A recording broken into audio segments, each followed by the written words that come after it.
Hello, welcome to Lemon Studios, where we talk anything and everything entertainment. I'm of course Lemon himself, Zeke Lemon, and this is my review for Monday Night Raw on June 3rd, 2024. But before we get into that, let's get the house clean out of the way, shall we? To leave a like, comment below, let me know your thoughts on Monday Night Raw, and of course hit that subscribe button as it helps me grow into my YouTube career. I would greatly appreciate it. Now with all that out of the way, let's get into the review. So, this week's episode of Raw, we are full throttle heading to the Clash at the Castle. Looks like we have a good idea of what our 5 matches are going to be, and they're all title matches. We got the Intercontinental title match confirmed with Chad Gable and Sami Zayn, even though people are saying Chad Gable is going to be without a contract on Friday. He could be wrestling without one, who knows. But I do think he has re-signed, and I am loving the program that they are doing. I really do think this character of Chad Gable is truly main event level heat that he is getting. I mean, the pops that Otis, Maxine, and Cesaro are getting, like, it's benefiting everyone that is involved. And Sami Zayn being, almost the catalyst of it, if you will, because, all Gable wants is this title, and it's personal with Sami because, if it wasn't for Gable, Sami probably wouldn't be champion. And if it wasn't for Sami, Gable probably wouldn't have turned, if, just trying to show respect in Montreal. It has been a great program that started on just Monday Night Raws. They had their first title match. They had another match on Raw as well. And, they had the triple threat of Saudi Arabia. And I do think this is going to be Chad Gable's first one-on-one premium live event match.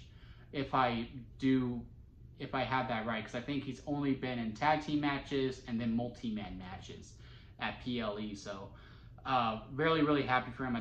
Again, I do think the heat that he is getting is very, very good whenever Otis does turn, because what they've done with this IC program is that it can go in a million different directions. Sami could win. He could absolutely win, and then they made the tease with Braun Breaker, and Braun Breaker had a great showing, and they can do that program. I would like for them to hold off on it, because I do think some titles need some flip-flopping a little bit, not necessarily, you hold it 1 week, then I get it the other week. All right, you get it for 3 weeks, and then I get it for 2 weeks. None of that personally. So, but Sami has had it for about, I want to say 3 months. Yeah, he won in April, May, June. This is now 2 months. He can drop it, and then Gable can hold it for a couple months, and then he can drop it to Otis, and then Otis can drop it to Braun Breaker, and then Braun Breaker has a long run. I just think some titles we can use some flip flopping around, because we've had a lot of long reigns recently, and it's just has gotten us into this comfortability, if you will. Like, I do think Drew is winning that Clash at the Castle, but there's a lot of people going, well, Punk's gonna cost him, which he probably could, and then Damien's gonna face Gunther at SummerSlam. But here's the thing: there's still a whole other pay-per-view before SummerSlam, and it's Money in the Bank. So I'm thinking Drew's going to win it at Clash of the Castle, because, again, I just think we need some flip-flopping around. He's going to win at Clash of the Castle, and then he's going to lose it at Money in the Bank to Damien Priest because of CM Punk. Now, do I think CM Punk shows up at Clash of the Castle? Absolutely, but I don't think he interferes in the match. He probably comes out after, when Drew's won, to take away the whole entire moment, if you will. And, they can slowly start that program. It all depends on how clear Punk is. If he's 100% clear, then, obviously you do Drew versus Punk. But we'll see how that goes. But back to Chad, Sami, and them. Sami could win, and then we have Braun Breaker on the horizon. Chad could win, and then he has the program with Otis.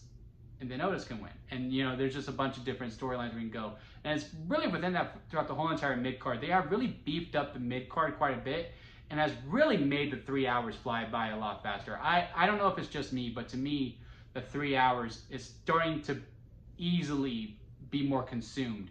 Do I still prefer 2 hours? Absolutely.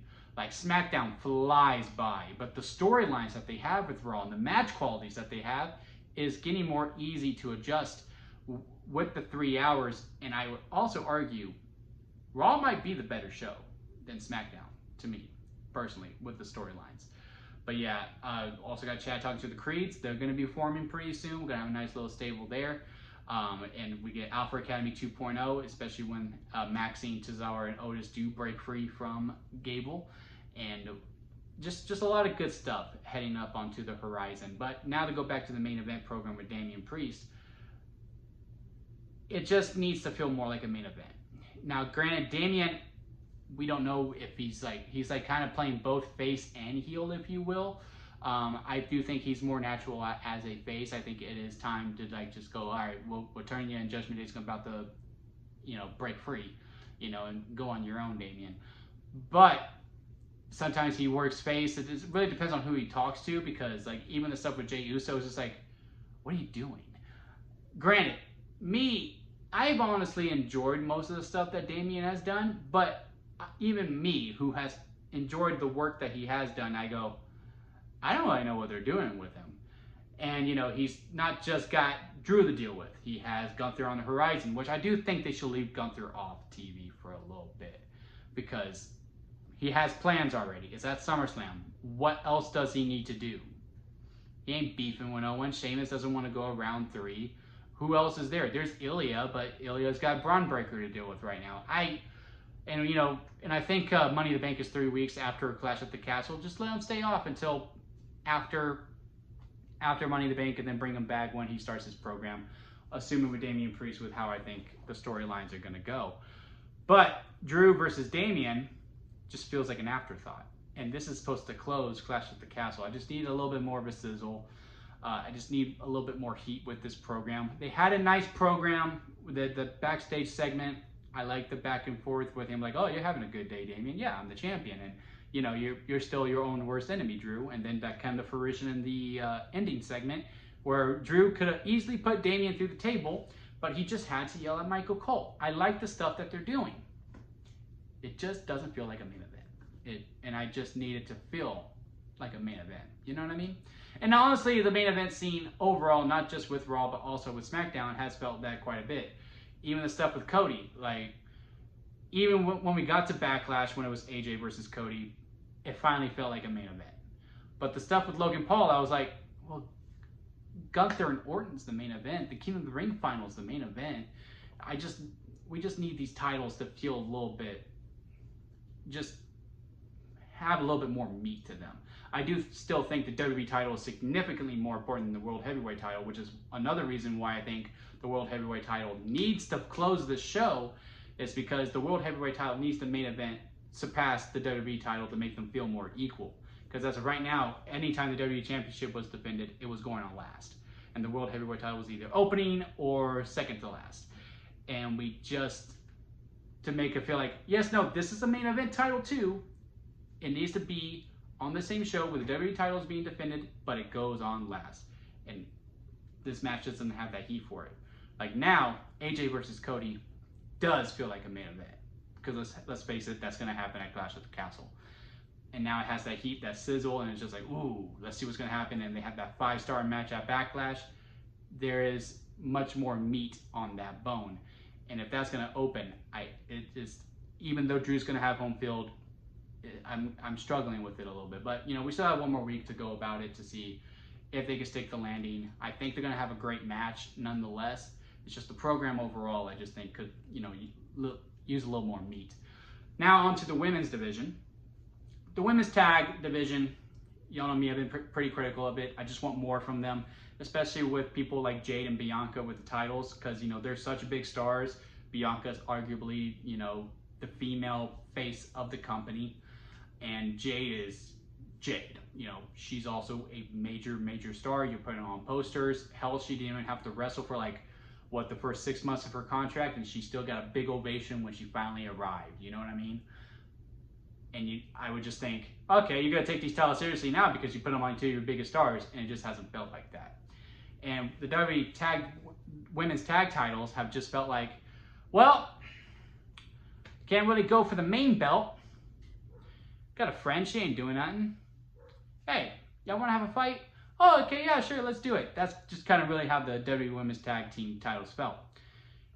And I'm usually a hugely against disqualification finishes, because it's just like, well, clearly you just didn't want anyone to lose. Then why even do the match? Just don't do the DQ finish, because it's just overdone at this point. This is an exception because, again, back to where it just felt like, well, that title is just the next best thing to do because I can't go for the other title. it actually puts a target on the champion's back, which it should. A title should put an automatic direct target on your back. And now you're thinking, well, Zeke, why didn't they just wait till after they won? Because they were clearly going to win. Because maybe Alba Fire and Isla Dawn, and again, I'm scrapping the straws at this point, guys, are thinking, well, because you see them in the background with Jade and Bianca when they first arrived at the start of the show, and you're going, well, he probably can't beat them one-on-one. Zoe and Shayna, all the #1 contenders.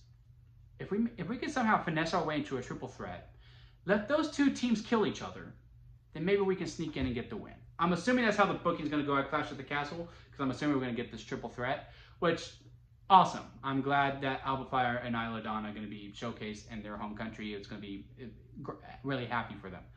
Obviously, Jade and Bianca are going to win. You know, it's like the Bayley versus Piper Niven match. Like that's awesome for Piper, but Bayley's clearly going to win. Same thing with this, and also more storylines are being portrayed throughout the women's tag division, because we also got the Sonya Deville, Shayna Baszler, and Zoe Stark angle. And I think the only way that you justify them joining them, because, you know, they're like, hey, we don't really want to listen to you because we don't need to. We're kind of awesome on our own. They need to keep losing, which is why the Creed brothers are soon going to join Gable, because they keep losing. And like, okay, we're kind of our wits in. We kind of need to win. What do you got for us, Gable? What do you got for us, Sonya? And hell yeah, get another actual girl faction with Shayna, Zoe, Sonya as the mouthpiece, and Natalya, because Sonya and Natalya had their conversation real, because again, Natalya keeps losing. She's like, I need a change. All right, Sonya, you had something for me. What do you got? I'm excited for it. Again, storylines are being built around the tag division. The champions are starting to feel like a target because Alba Fire and Isla Dawn just attacked to make sure their names are in the mix.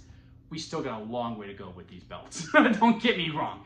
I know I'm making it seem like, wow, we figured it out. No, there is still a long way to go. But we did place a couple bricks to have a foundation within it. So I'm having hope, and I'm choosing to be optimistic when it comes to this with this one angle that I'm usually not a fan of, but I'm going to give it the benefit of the doubt, and I'm going to see how it plays through at Clash of the Castle and moving forward on. And then we're going to finish with the Women's World Title.